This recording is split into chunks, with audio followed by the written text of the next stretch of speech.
इस कार्यक्रम में मेरे साथ मंच पर उपस्थित मध्य प्रदेश के लोकप्रिय और यशस्वी और बेहद मेहनती मुख्यमंत्री श्रीमान शिवराज सिंह जी, हमारे प्रदेश अध्यक्ष महोदय जी, मध्य प्रदेश के गृह मंत्री जी और उपस्थित सभी पत्रकार, छायाकार और प्रेस मीडिया के सभी भाइयों बहनों, आप सभी का स्वागत है। मुझे कोई संबोधन नहीं करना है, कुछ डिटेल देने का मैं प्रयास करूंगा। वैसे आप सब लोग ये सारी चीजों से अवगत हैं, परंतु किस होलिस्टिक अप्रोच के साथ हमने एक बीमारू राज्य को देश के सबसे विकसित राज्यों में 20 साल में पहुंचाने का प्रयास किया है और आगे आजादी के अमृत काल के समय में क्या दृष्टिकोण लेकर मध्य प्रदेश को भारतीय जनता पार्टी आगे ले जाना चाहती है। मोदी जी ने देश के मध्य भाग, उत्तरी छोर और पूर्वी क्षेत्र को विकास के थ्रस्ट एरिया के रूप में पहचान कर जो विशेष प्रयास किए हैं, इसकी भी बात मैं करना चाहूंगा। मित्रों, मध्य प्रदेश राज्य का गठन 1956 में हुआ। 56 के पहले विंध्य प्रदेश, मध्य भारत और भोपाल स्टेट, वहां पर भी कांग्रेस का शासन था और 50 से 2003 तक 53 वर्ष में 6-7 साल छोड़कर पूरा समय कांग्रेस का शासन रहा। मैं इसलिए बताना चाहता हूं कि आज जो लोग दावे कर रहे हैं उनको सबसे पहले ये 53 साल का विकास का हिसाब देश की जनता के सामने, मध्य प्रदेश की जनता के सामने रखना चाहिए। कांग्रेस के शासन में 53 साल में मध्य प्रदेश को क्या विरोध मिला? तो एक बीमारू राज्य का विरोध मिला। 1980 के दशक में एक जाने माने आर्थिक विश्लेषक श्री आशीष बोस ने राजीव गांधी जी को एक पेपर प्रस्तुत किया था। उन्होंने इसमें बीमारू शब्द का प्रयोग किया था और बीमारू शब्द का प्रयोग किया था उस उद्देश्य से किया था कि पूरे देश की ग्रोथ रेट को, विकास दर को अगर कोई 4 राज्य नीचे ला रहे हैं तो ये बीमारू राज्य ला रहे हैं। और बीमारू राज्य का शब्द प्रयोग 4 राज्यों के पहले अक्षर से लिया गया था। बिहार, संयुक्त मध्य प्रदेश जो आज का मध्य प्रदेश और छत्तीसगढ़ है, राजस्थान और उत्तर प्रदेश। ये 4 राज्य देश की विकास दर की नीचे लाने के लिए जिम्मेदार है, ऐसा आशीष बोस जी ने एक पेपर के अंदर इसको रखा था। और तब यूनाइटेड नेशंस और अंतरराष्ट्रीय सभी विकास दर के मानांक तय करने वाली सभी एजेंसियों में ये 4 राज्यों को राइट ऑफ स्टेट कर उल्लेख किया जाता है कि इसमें कुछ सुधर ही नहीं सकता है। ये 4 राज्य राइट ऑफ स्टेट माने जाते हैं और वो सभी सर्वेक्षणों ने भी ये बीमारू राज्य को भारत के ग्रोथ की बाधा के रूप में वर्णित किया गया। 2003 में श्रीमान बंटाधार की सरकार को हटाकर मध्य प्रदेश की जनता ने एक ऐतिहासिक निर्णय दिया। उमा भारती जी के नेतृत्व में भारतीय जनता पार्टी की सरकार बनी। उसके बाद उमा भारती जी, बाबूलाल जी और 2005 से अब तक श्रीमान शिवराज सिंह जी के नेतृत्व में भारतीय जनता पार्टी ने ये बीमारू शब्द से मध्य प्रदेश को मुक्ति दिलाने का काम किया है। बीते 20 साल गरीबी से मुक्ति का सुवर्ण काल मध्य प्रदेश में साबित हुआ है और आगामी 25 साल में संपूर्ण विकसित राज्य बनाने की नींव डालने का काम ये 20 साल के अंदर हुआ है। इसके साथ साथ आत्मनिर्भर मध्य प्रदेश बनाने की नींव डालने का भी काम हुआ है।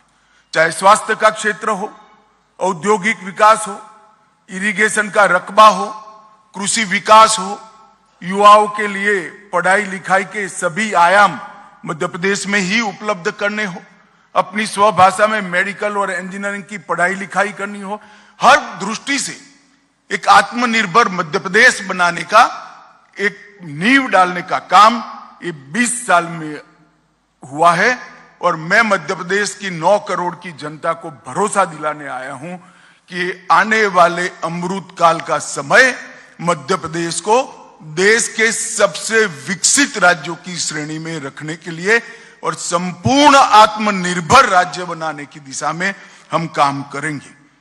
जो मध्य प्रदेश कभी बीमारू कहा जाता था, उसको अब बेमिसाल विकास का राज्य कहा जाता है। जो कभी बंटा धार माना जाता था, वो आज हर क्षेत्र में बुलंदियों पर खड़ा है। हर क्षेत्र को पिछड़ा माना जाता था, आज विकास के दृष्टि से हर पैरामीटर में मध्य प्रदेश आगे दिखाई पड़ता है। और कभी जिसको बर्बाद कर राइट ऑफ किया गया था, वो आज समृद्ध और खुशहाल राज्यों की श्रेणी में आया है। 20 साल में बिजली, पानी, सड़क, शिक्षा, स्वास्थ्य, अर्थव्यवस्था, सुशासन और कानून और व्यवस्था, ये सारे पैरामीटर्स के अंदर आमूल चूर परिवर्तन किया है। चाहे बुंदेलखंड हो या बघेलखंड, निमाड़ हो या मालवा, ग्वालियर चंबल हो या महाकौशल, भोपाल से लेकर प्रदेश की हर चौपाल तक खुशहाली और विकास को पहुंचाने का काम भारतीय जनता पार्टी की सरकार ने किया है। और इस 20 साल में 10 साल डबल इंजन की सरकार है। 2014 में मोदी जी की सरकार बनी और मोदी जी ने मध्य प्रदेश को काफी कुछ दिया है, मन खोल कर दिया है। और मध्य प्रदेश की जनता ने भी मोदी जी के हर पहल का जवाब झोलियां भर भर कर वोटें देकर, सीटें देकर निभाया है। 2014 में 29 में से 27 सीटें लोकसभा की भारतीय जनता पार्टी जीती। 29 में से हम 28 सीटें जीते। और मैं विश्वास के साथ कह रहा हूं, 1 सीट की कमी है।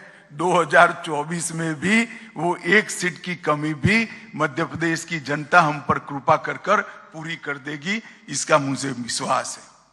मैं मध्य प्रदेश की जनता को कहने आया हूं कि अगला चुनाव है वो बंटा धार की ओर से विकसित मध्य प्रदेश बनाने का चुनाव है।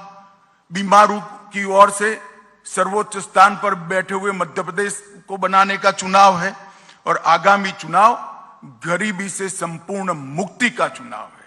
मोदी जी के नेतृत्व में यहां पर शिवराज जी ने जिस प्रकार से मोदी जी की हर योजना को नीचे पहुंचाया है, वो आने वाले समय में ये नींव पर हम एक बहुत बड़ी इमारत खड़ी करने जा रहे हैं।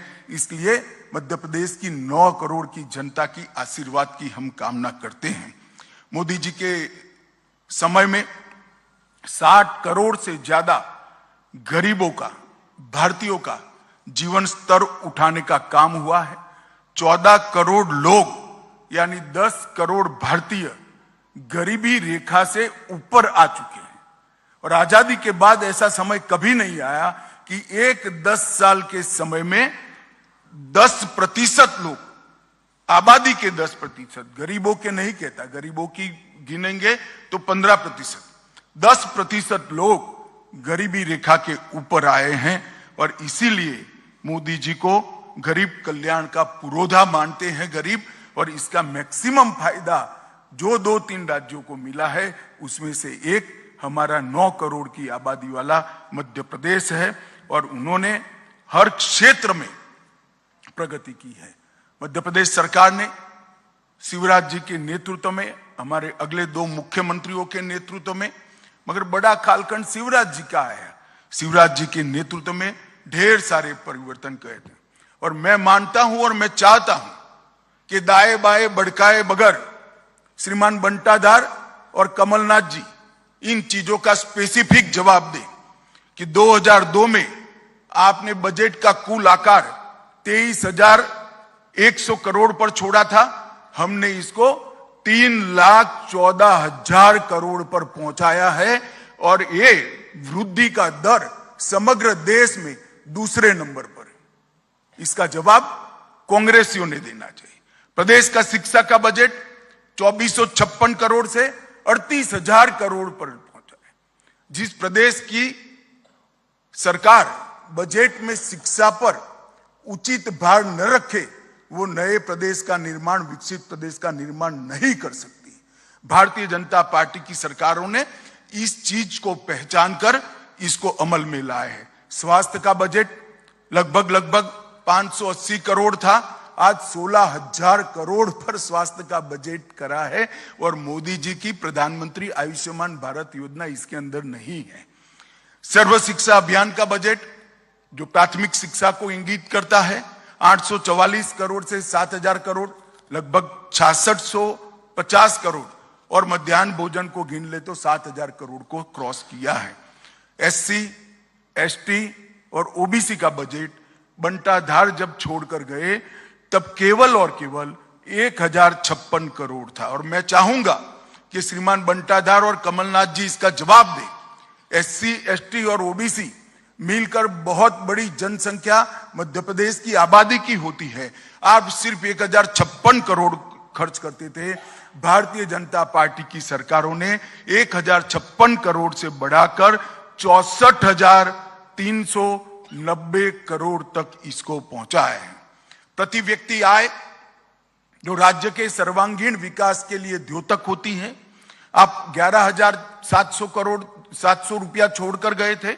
भारतीय जनता पार्टी ने 11,700 रुपये से बढ़ाकर मध्य प्रदेश की प्रति व्यक्ति आय को 1,40,000 रुपया करने का काम किया है। मैं मित्रों शिवराज जी को यहां पर बहुत मन से साधुवाद देना चाहता हूं। 11,700 से 1,40,000 तक प्रति व्यक्ति आय पहुंचाना सारे पैमानों का रिकॉर्ड तोड़ने वाला विकास है। मोदी जी और शिवराज जी की जोड़ी ने मध्य प्रदेश को यहां तक पहुंचा है।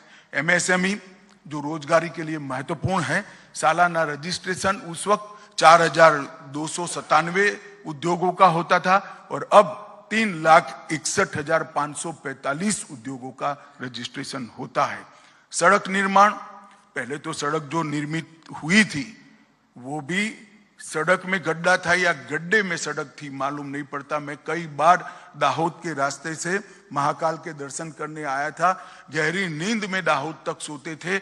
जैसे ही MP शुरू होता था गाड़ी गड्ढे में गिरते ही नींद उड़ जाती थी। मगर ऐसी भी 60,000 किलोमीटर सड़कें थी, इसकी जगह अब 5,10,000 किलोमीटर सड़कें ग्रामीण सड़कों को मिलाकर यहां बनाई दी गई है। 8 गुना से ज्यादा सड़कों का निर्माण हुआ है। राष्ट्रीय राजमार्ग 4,800 किलोमीटर से बढ़कर 13,000 किलोमीटर हुआ है, करीब 3 गुना बढ़ा है। कृषि विकास दर 6.5 गुना बढ़ी है। MSP पर गेहूं की खरीदी, जो लोग MSP के लिए चिल्लाते हैं, और अभी तो मुझे आश्चर्य है जिन्होंने कभी भी हाथ में हल नहीं पकड़ा, वो कमलनाथ जी MSP की बात कर रहे थे। मैं कमलनाथ जी को बताना चाहता हूं कि MSP पर गेहूं की खरीदी जब बंटाधार छोड़ कर गए तब 4,38,000 टन थी। सिर्फ गेहूं की खरीदी में कहता हूं 4,38,000 टन। आज वो 70,96,000 मैट्रिक टन पहुंची है। क्या गुमराह करे आप किसानों को। धान की खरीदी 0.95 लाख मतलब 95,000 मैट्रिक टन थी और आज धान की खरीदी 46,30,000 मैट्रिक टन तक पहुंची है। इसका जवाब बंटाधार और कमलनाथ की जोड़ी ने देना चाहिए। राशन के लाभार्थी परिवार आप 52 लाख छोड़ कर गए थे। राशन आपके चट्टे बट्टे ही खा जाते थे, मगर अब थंब इंप्रेशन के साथ पारदर्शिता से राशन 52 लाख की जगह 1,25,00,000 परिवारों को राशन पहुंच रहा है। मेडिकल की सीटें अब 620 छोड़कर गए थे, अब 4,000 से ज्यादा बन चुकी है। एकलव्य आदर्श विद्यालय जो आदिवासी बच्चों के रेसिडेंस स्कूल का कंसेप्ट है, एक भी नहीं बना आपने 53 साल में। हमारे समय में 63 बन चुके हैं। IIT की संख्या 159 छोड़कर गए थे, आज 1014 है।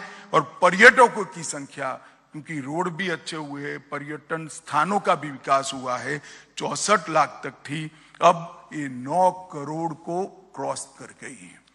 मैं स्पष्टता से आज कांग्रेस के नेताओं का आह्वान करना चाहता हूं, इधर उधर गलत आरोप मढ़कर मध्य प्रदेश की जनता को गुमराह करने की जगह ये हमारे रिपोर्ट कार्ड का आप जवाब दीजिए, और हिम्मत है तो आपके 50 साल का रिपोर्ट कार्ड लेकर आइए।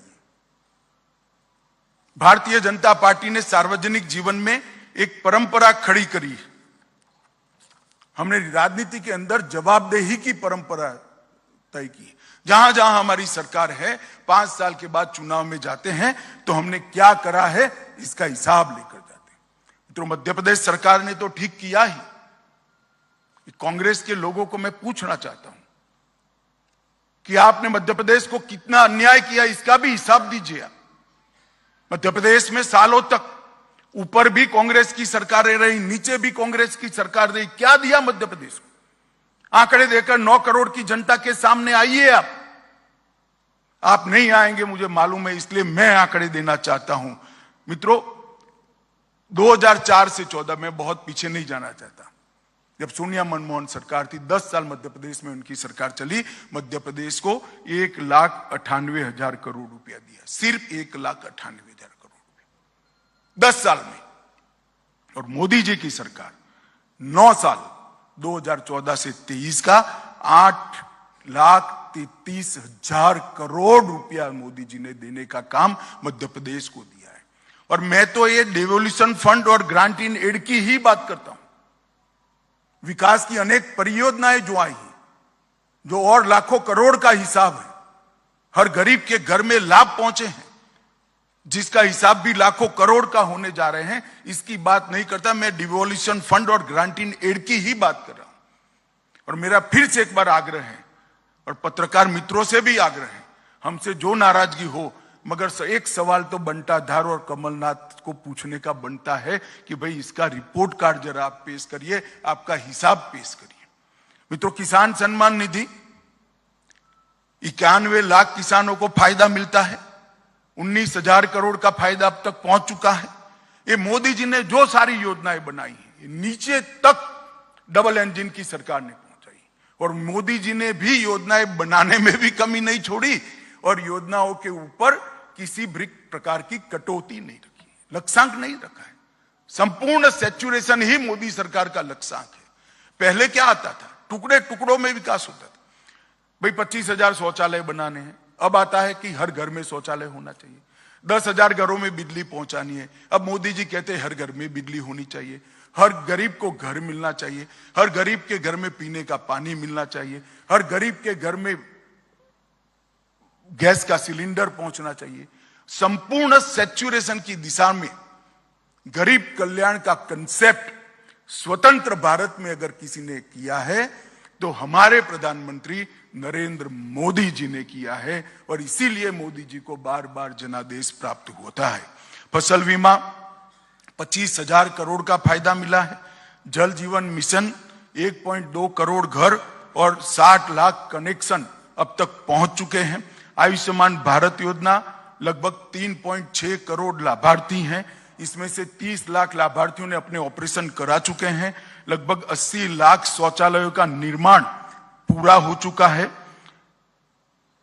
अन्न योजना लगभग 1.2 करोड़ कार्ड में 5.1 करोड़ लाभार्थियों को प्रति व्यक्ति प्रति माह 5 किलो अनाज फ्री ऑफ कॉस्ट दे दिया जा रहा है। लगभग 10,87,000 गैस के सिलेंडर बांटे हैं, जिसमें से 1,20,000 SC और ST है।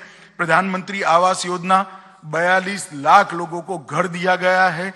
संस्थाएं भी दी है। भारतीय सूचना प्रौद्योगिकी संस्था IIIT, राष्ट्रीय डिजाइन संस्था NID भी देने का काम किया है। राष्ट्रीय राजमार्गों के निर्माण में 4,000 किलोमीटर के नए राजमार्ग दिए हैं, जो कांग्रेस के कुल शासन से ज्यादा हैं। लगभग 5400 अरब रुपये से तैयार होने वाली दिल्ली मुंबई औद्योगिक कॉरिडोर, इसमें इंदौर शहर को शामिल किया गया है। 31,000 करोड़ की लागत से 906 किलोमीटर लंबा नर्मदा एक्सप्रेसवे का विचार किया है। 5,000 करोड़ की लागत से 300 किलोमीटर की भारतमाला परियोजना को हम आगे लेकर आए हैं और 5 वित्तीय वर्षों में, सिर्फ 5 वित्तीय वर्षों में हमने 72,000 किलोमीटर सड़कों की लंबाई को बढ़ाने का काम। मित्रों, ये जो विकास के पैरामीटर्स है उसका जवाब मध्य प्रदेश की 9 करोड़ की जनता ने श्रीमान बंटाधार और कमलनाथ के सामने मांगा। इधर इधर की बात मत करिए भाई। मध्य प्रदेश का काफिला क्यों लूटा था, इसका जवाब दीजिए, और आपके समय में लूटा है। रेलवे में 12,000 करोड़ रुपया की लागत से 11 कॉरिडोर और कई सारे 35 से ज्यादा रेलवे स्टेशनों की विकास की बात की है। 3 एयरपोर्ट, ग्वालियर हवाई अड्डा 500 करोड़ की लागत से, रीवा हवाई अड्डा 2023 तक चालू हो जाएगा अंत के पहले, और 412 करोड़ की लागत से जबलपुर के हवाई अड्डे का भी टर्मिनल बन रहा है। लगभग 4190 करोड़ से ग्रीनफील्ड एसईजेड पीथमपुर में लगाया जा रहा है। 3,000 करोड़ से 600 मेगावाट ऊर्जा उत्पादन वाला सबसे बड़ा सौर ऊर्जा प्लांट खंडवा में स्थापित होगा। 2400 करोड़ से पूरे देश को गौरव हो ऐसा आदि शंकर का अद्वैत स्मारक बनाने का काम भी हमारी सरकार ने किया है। ओंकारेश्वर खरगोन में अंतर्राष्ट्रीय अद्वैत वेदांत संस्थान की भी निर्मित हम कर रहे हैं। 3900 में से 2600 लक्ष्य है, उसमें से 2648 अमृत सरोवर बना दिए गए हैं। बस 204 एकड़ भूमि में आईटी प्रदेश मध्य प्रदेश में दूसरा बनाया जा रहा है और अंतर्राष्ट्रीय क्रिकेट स्टेडियम भी ग्वालियर में बन रहा है। मध्य प्रदेश की 20 साल की उपलब्धियों को देखें तो विकास दर 16% से अधिक हुई है। प्रति व्यक्ति आय 1,40,000 रुपये से ऊपर पहुंची है। सड़क नेटवर्क 5 लाख किलोमीटर से ऊपर पहुंचा है। ऊर्जा क्षमता 29,000 मेगावाट से आगे पहुंच गई है। सिंचाई क्षमता में विशेष अभिनंदन शिवराज जी का करना चाहता हूं। सिंचाई का जो जाला उन्होंने बुना है करोड़ों गरीब किसानों के लिए आशीर्वाद है। सिंचाई क्षमता 47 लाख हेक्टेयर तक पहुंची है। 46 लाख बेटियों को लाडली लक्ष्मी योजना से फायदा मिला है। 53 लाख से अधिक महिलाओं को स्व सहायता समूहों से हमने फायदा पहुंचाया है। उज्जैन में महाकाल महालोक का निर्माण किया है। ओंकारेश्वर में जैसे मैंने आगे बताया एकात्म धाम बनाया है। भोपाल और इंदौर में मेट्रो रेल को सफलता से रोल आउट किया है। मेडिकल कॉलेजों की संख्या 24 तक पहुंच चुकी है। इंजीनियरिंग, पॉलिटेक्निक और मेडिकल की पढ़ाई लिखाई हिंदी भाषा में शुरू कर गरीब बच्चों के लिए एक लघुता ग्रंथि के निवारण का एक बहुत बड़ा माध्यम हमारी सरकार ने बनाया है। ट्राइबल के लिए पेशा कानून को हमने प्रस्तावित करने की देश भर में दूसरा ही राज्य है जहां शुरुआत हुई है।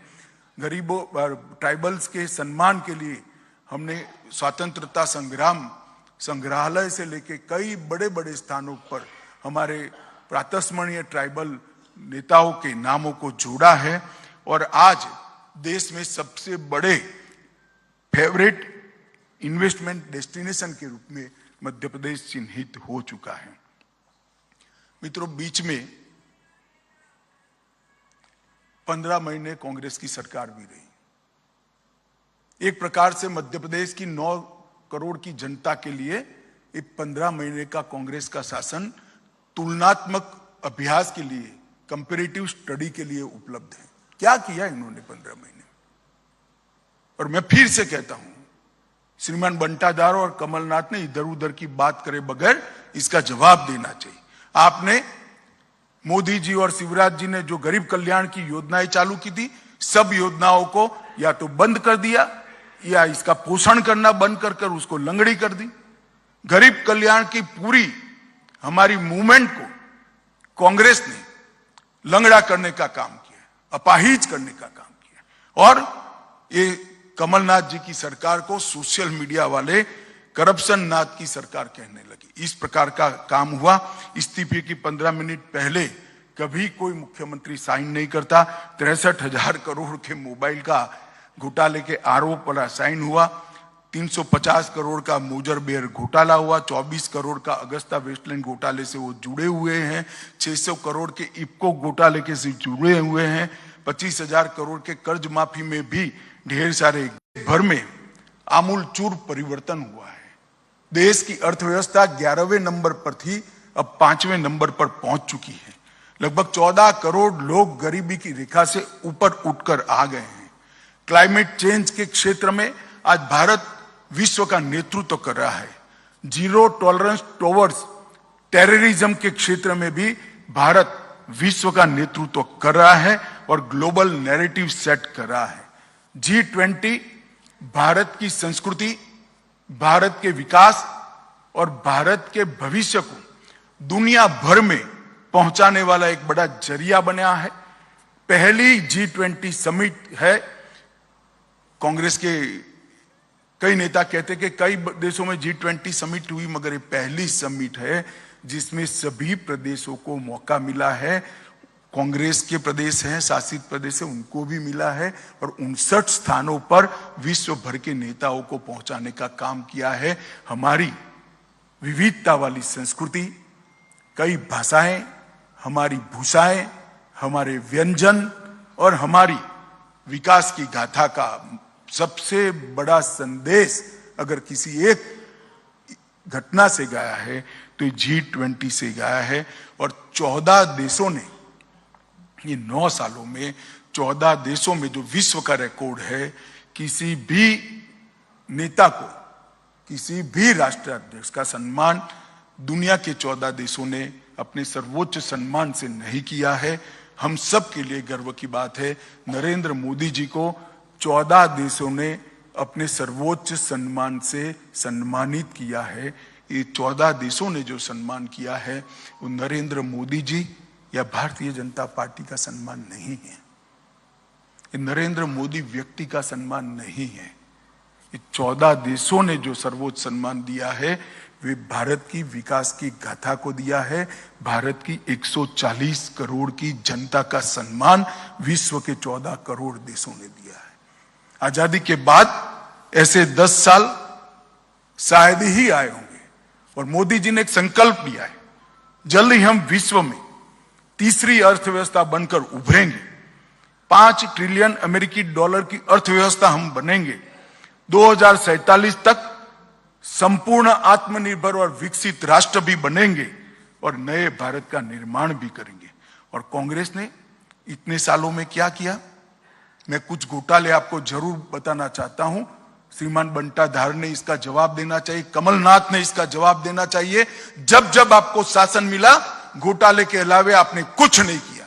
आपने बोफोर्स को घोटाला किया, 2G स्पेक्ट्रम का घोटाला किया, सत्यम का घोटाला किया, कॉमनवेल्थ गेम का घोटाला किया, कोयले का घोटाला किया, चॉपर का घोटाला किया, टाटा ट्रक का घोटाला किया, टेट्रा ट्रक का घोटाला किया, वोट के बदले नोट का घोटाला किया, आदर्श हाउसिंग का घोटाला किया, नेशनल हेराल्ड का घोटाला किया, DLF घोटाला किया, चारा घोटाला किया, खाद्य सुरक्षा बिल का घोटाला किया, गाजियाबाद प्रोविडेंट फंड का घोटाला किया, हर्षद मेहता का शेयर बाजार का घोटाला किया, हसन अली का हवाला कांड किया, IPL का घोटाला किया, LIC हाउसिंग का घोटाला किया, मधु कोड़ा कांड किया, राफेल लड़ाकू विमान की खरीदी में घोटाला किया, फायर फ्रंट सबमरीन का घोटाला किया, मंदिर कलेक्शन का घोटाला किया और वॉक्सवैगन इक्विटी का घोटाला किया। भाई जरा अपने गिरेबान में झांक कर देखो। और ये 24 घोटाले जो मैंने किए हैं, नाम दिए हैं, वो 24 घोटालों को आपने मध्य प्रदेश की जनता को और देश की जनता को जवाब देना है। मित्रों, मोदी जी के नेतृत्व में आज भारत कई क्षेत्रों में नंबर 1 पर पहुंचा है। डिजिटल लेन देन में नंबर 1, LED बल्ब वितरण में नंबर 1, सबसे बड़े स्वच्छता कार्यक्रम में नंबर 1, टीकाकरण में नंबर 1, दाल उत्पादन में नंबर 1, दूध उत्पादन में नंबर 1, जूट उत्पादन में नंबर 1, बाजार उत्पादन में सबसे पहले और सबसे अधिक रेल इंजन बनाने वाला देश अगर कोई है तो हमारा भारत है। 2 नंबर पर मोबाइल, सीमेंट, स्टील, कॉटन, चाय और स्टार्टअप में नंबर 3 और मोटर व्हीकल में भी नंबर 3। आप मुझे ये पूछेंगे कि ये सारा भारत का यहां क्यों गिना रहे हैं? मैं इसलिए गिनाना चाहता हूं कि अगले 5 साल के लिए मध्य प्रदेश की जनता ने फैसला करना है, मध्य प्रदेश की जनता ने निर्णय करना है। ये 24 घोटालों की सूची में मध्य प्रदेश को शामिल होना है या नंबर 1 और नंबर 2 बनाने वाली सूची में मध्य प्रदेश को शामिल होना है। अगर घोटालों की सूची में शामिल होना है तो दिन की प्रतिष्ठा ऐसे 2 नेता है ही है, श्रीमान बंटाधार और श्री कमलनाथ।